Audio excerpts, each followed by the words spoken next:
Hi, this is Jonathan with Peerceptiv. This short video will show you how to upload group lists into Peerceptiv using our Google Sheet that we provide in our help materials. The first thing that you'll do is you'll go to the Data tab in your course and click on Downloads. From here, you're going to want to download our Excel spreadsheet student background info. And what that spreadsheet will look like, I've already downloaded here, is something like this, where it has your last names, first names, pseudonyms, and emails. We're going to use this data to import to our spreadsheet and then upload into Peerceptiv. So the first thing I want to do is just copy and paste the data from the last name column.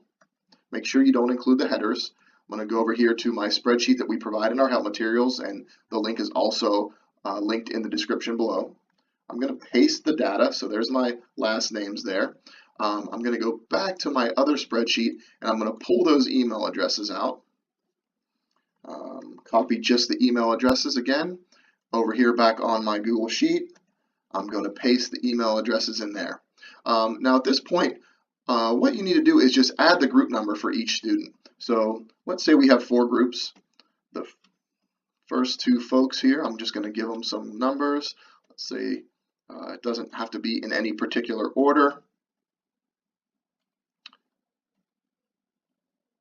And you can see that on the column F, it is beginning to populate with students. So that's the format that you'll use for upload. I don't even need to do all my students here. I'm just going to go over here. I'm going to copy just the data, not the header, out of this sheet. I'm going to go back into my Peerceptiv course.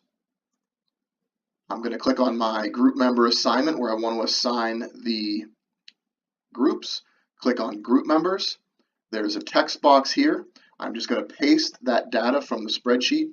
It does not matter what it looks like here. It is formatted correctly if you've used the spreadsheet. I'm going to click Upload Group Member List. And as you can see at the top, congrats, successfully processed all of your groups.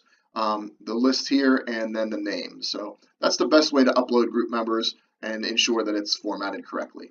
If you have any questions, just reach out to support@peerceptiv.com. Thank you.